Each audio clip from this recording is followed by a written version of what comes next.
whoops.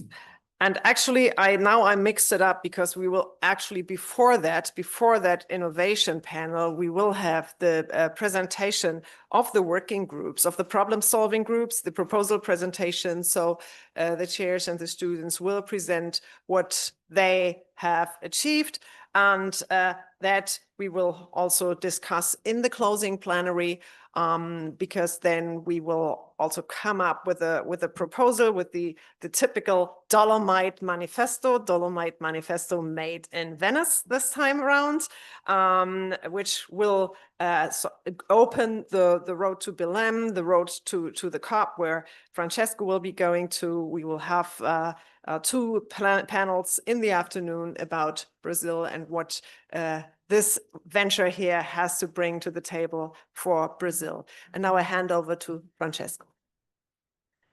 Thank you very much. The students are still a little bit late, but we need to speed up. There may be some good pubs or disco at Lido or Venice. I don't know what happened. They probably missed the boat. But yeah, let me introduce Daniele Franco. Daniele, you have been the Director General of the Bank of Italy, former Minister of Economy, and government led by Mario Draghi. A rather sort of, although the word is very much abused, iconic government in the recent history of this country. You are now scientific director of the Fondazione Cini, which is basically in the island of San Marco, that I think you can see from here, from San Servero. We also have, by the way, Barbara Cohn, who was vice president of Bank of Austria. And I hope you will also have a possibility to interact between the two of you, because you are both very much economists in a rather wide sense, coming probably from two slightly different angles, but the Dolomite Conference is very much about putting together people with different professional background, geographic background, and the political angles. You are also, if I'm not mistaken, your title, scientific director of the Gemelli Hospital, right? The chairman of the Gemelli Hospital is one of the most advanced structure for healthcare. It's the Vatican, basically. And today, Daniele will have his keynote speech on which are the obstacles, no, for this. Why aren't we efficiently, effectively winning, advancing on our climate change battle? So the floor is yours. You also have your presentation here. Thanks, Daniele. Oh. Thank you very much. I'll focus on the obstacles to the climate transition. And well, let us start from what we know about the climate. Here we'll run faster because I think we are all very much aware of the issues. Global temperature so far, as you know, rising over the last 50 to 60 years. The reason for underlying the rise in global temperature is emissions. And this, you see the quantity of CO2 introduced in atmosphere after World War II, and you see it's rising. And it has also been rising in 2024. What about the future? I am quoting the Intergovernmental Panel on Climate Change, expectations about 2040 and then the end of the century. Obviously, some experts think that the panel may be underestimating future developments, but even these numbers are quite worrying. And this is our starting point. This is not from economists, this is from the scientific side. Okay, so what we should do? As we all know, we need a cut in emissions. And in this chart, you see how much we should cut emission by 2050 if we want to achieve the Paris targets, 1.5 and 2 degrees Celsius above the previous temperature level. Then, as we all know, the sooner we act, the smoother the adjustment. I find this chart very telling because it shows that if we wait, we will have to rush later on. And I think everyone dealing with climate change already knows these issues, this chart. The point is that in spite of important international agreements in Kyoto many years ago, Paris 10 years ago, the climate reduction process has not yet started. Obviously, the CO2 emissions are rising less than they were rising in the past, but still, they are still rising. So if we want to achieve these targets, we are running late. And the risk is that we will have to adjust in a very rough way. What is going wrong? So I will tackle here 6 issues, trying to highlight the obstacles that we face, because if we are aware of the obstacle, we can try to cope with them. If we are unaware and we tell people, look, it's an easy ride, then things would not materialize. First point is awareness. I think many people, I'm not talking here about the experts like you, but many people in the streets are unaware of the fact that mankind now can manipulate the climate. We entered Anthropocene being unaware of that. And why is it so? This, I think, is a telling chart. This is an estimate of GDP over the last 2,000 years. So this chart tells us that in the history of humankind, humankind never really affected the climate because economic activity was very limited. GDP has become relevant over the last, let's say, 200 years, and especially over the last century, and even more so over the last decades, if you look at this chart. This is the reason underlying the climate problem. how does it affect, I mean, I've shortened the presentation here with included other charts just to present it quickly. But let me just show you one chart. This is an example of how mankind is affecting the climate. This is a picture of air traffic in Europe over a normal hour in a normal day. You can have a similar picture for the US, Asia. This is what is happening every minute of our days. So this shows how much we impact the atmosphere. A century ago, there was nothing here in terms of planes flying over Europe. Okay. Second point, technology.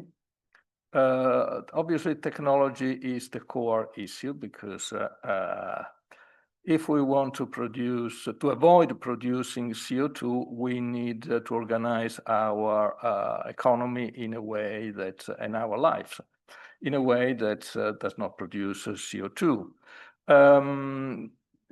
If we look at the history, we know that transition from a source of energy to the next source of energy, transitions have always been slow. Think of, for instance, this country right now. In this country, we have about 30 million vehicles, cars, motorbikes, trucks, most of them using oil. If we want to move to electric vehicles, this is going to take a long time. In this country, we have about 25 million flats, houses, most of them using natural gas for heating. Modifying that is going to take a long time. So this is what happened in the past. So transitions are lengthy. Another issue is that we don't have some technologies. Again, going back to the airplanes and flights, we don't have airplanes running on electricity. So simply, we don't have the technology. This applies to planes, but it also applies to other aspects of our economy and our lives. Third issue is the financial issue, the cost of the transition. The transition is very costly. For the reason I just mentioned, we have to modify, adjust the way we produce, the way we travel, the way we consume, the way we especially produce energy. Here is a table pointing to an estimate by Bruegel about the cost for European Union countries. It is estimated to be here about 2 points of GDP per year, which is in principle manageable. For instance, public expenditure in EU countries usually ranges from 40 to 45 to 50% of GDP. So you may say, well, there is room. Still, if you run a government and you have to spend 2 points of GDP on something, this is not politically easy. So there are different estimates, but still all the estimates point to the fact that the transition is costly for the public sector and as well as for the private sector. Another issue is that the climate transition is overlapping with the demographic transition. All our countries are spending more on pension and health care and long-term care because of the demographic transition. To manage two transitions at the same time, this is costly. On top of that, as you may know, a number of our countries are going to spend more on the defense side for geopolitical reasons. So again, to combine all of these is tricky. meaning that if we think that the climate transition is important, we must find room in our budgets and be aware that there are sacrifices that we must decide for. It's not going to be an easy ride. Okay, number 4, myopia in decision making. There is, as you well know, relevant literature in economics, in think of public choice, but not only, in political sciences, pointed to the fact that for a number of reasons, policymaking in democracies is myopic. Here there are 2 quotes from some economists pointing to the role of elections. Obviously, we live in democracies, and we are and this, at least to me, is extremely important. This is obviously, but still, we must be aware that the electoral cycle may induce politicians, policymakers to postpone decisions which are not very palatable to voters and may go for solutions which are, let's say, easier to manage in the short term. This is an issue applying not only to the climate, but also, for instance, to pension reform, public debt management, still. But it applies very much on the climate side, where if you want to tax people on the use of petrol, then they're not going to be very happy, telling them that, okay, your grandchildren will be happier. Well, it may work or may not work. This issue of myopia has been tackled in the fiscal and monetary framework in a number of ways. First of all, improving information, making people more aware. Second, giving a certain role to, let's say, technical bodies. Think of the role of central banks in monetary policy. The independence allocated to central banks has been introduced in order to have a monetary policies which is more oriented to, let's say, medium and long-term target rather than short-term political needs. If you think now the current debate in the United States between the president and the Federal Reserve is really about that. Third issue is that we're using rules. We have fiscal rules at the European level, at the national level. They work, sometimes they work, sometimes they do not work. Also, in the climate side, we have some rules. For instance, think of the ETS system in Europe. So awareness, technical bodies, rules. In the fiscal side and the fiscal and monetary side, sometimes they work, these solutions, sometimes they do not work. But okay, number 5, the issue of global temperature, climate change being a global public good. We all know that global temperature reflects the size of CO2 emissions worldwide. So a ton of CO2 has the same impact, whether it is emitted here in Venice or in Shanghai or in New York. This is a typical case in which there may be failure of the market, free riding. And for public goods, as we know, government has to step in to manage the issue and avoid free riding. But here we have a global public goods, and worldwide we have about 200 governments. So we have an issue of sovereignty. We have an issue of CO2 included in the goods that move from one country to another country, imported goods. So if in Europe we reduce emission by importing goods from China, well, it depends on how goods are produced in China.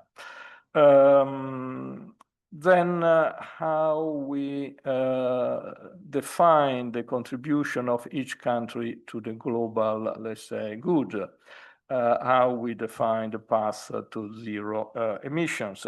And here we have a difficulty arising from the different situation of our countries. I mean, if you look at this chart, you see that column 3, China is the country which is emitting more now, 30%, about 30% of global emission.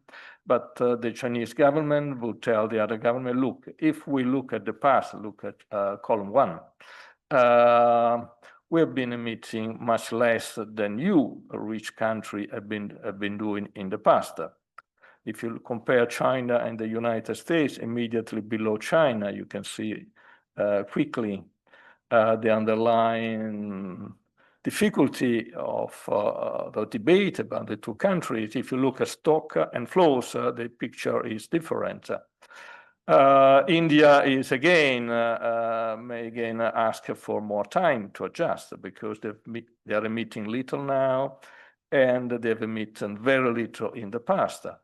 And after that, Africa is emitting very little now, has emitted very little in the past. If Africa, rightly so, will become richer, then this is going to be a problem for the coming decade. So just to highlight very quickly, I would say, in the underlying political difficulty. So we need an international agreement, obviously, but it is an agreement that will have to include countries with very different situations and past, current and past emissions. Last obstacle is the distributional impact. Look at this chart. This is about how we are talking about the world population here. And as you can see, high-income groups are contributing more, obviously, to climate change. Richer people are contributing more to climate change. You can think of it at the international level, the US, also European countries versus, for instance, India and Africa, but also the national level. Richer people are those flying more, for instance, if you recall the chart with all the planes flying over Europe. I mean, people flying tend to be the richer part of the population of our countries. So then climate change tend to increase income inequality if you look at the world population, because this is an estimate about impact on the Gini index. That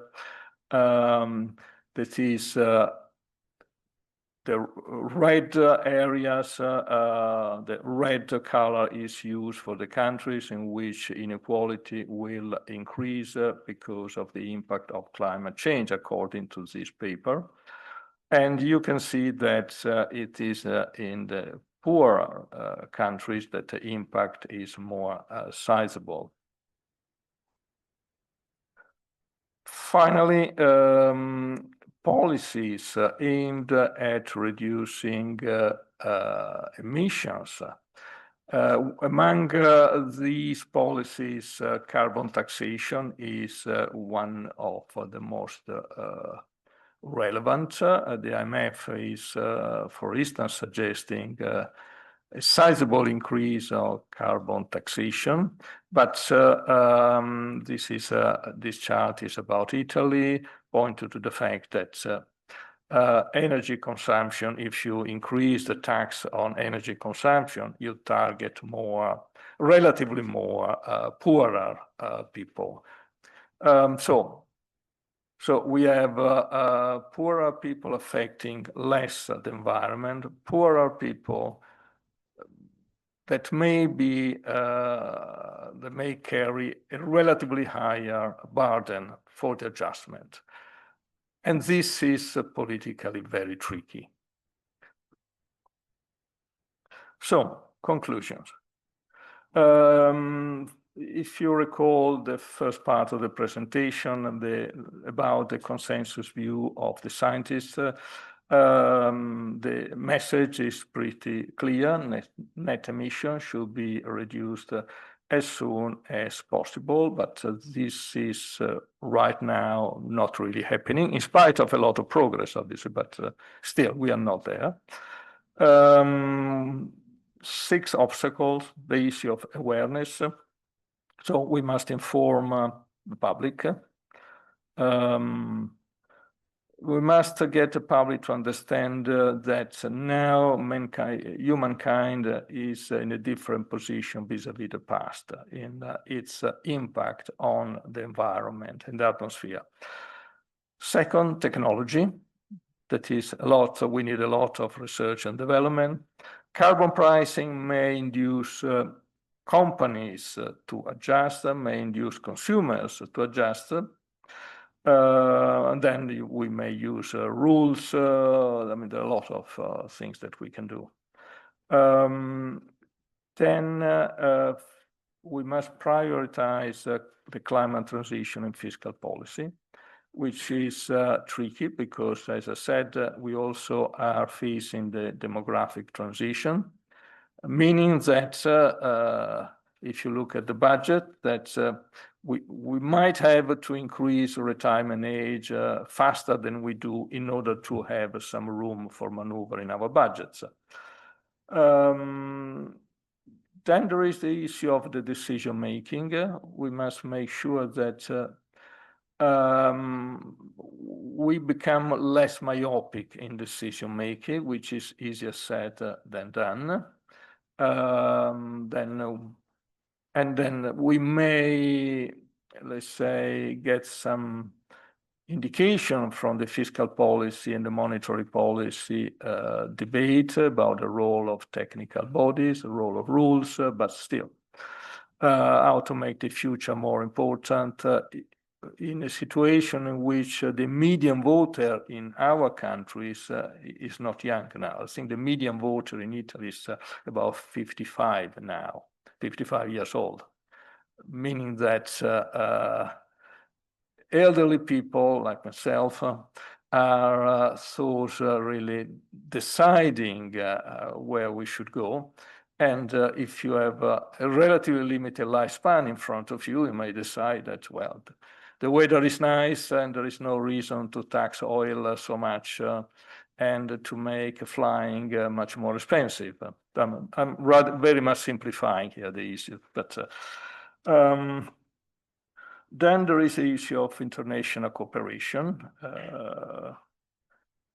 Finally, the distributional development. I think us as economists, sometimes we underestimate this side. I mean, obviously, we have the tools to measure what is happening, but sometimes in giving advice, we should keep in mind that people are very much aware of how much they suffer from the transition. I mean, so you saw that in France some years ago.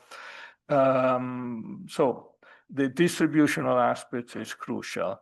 If one advocates a faster transition in a specific country, then one should also think about solution preventing unequal, let's say, burdens. We don't want to have those, let's say, being less responsible for the emission, being those that the same people being charged with a heavier burden for the transition. So I will stop here.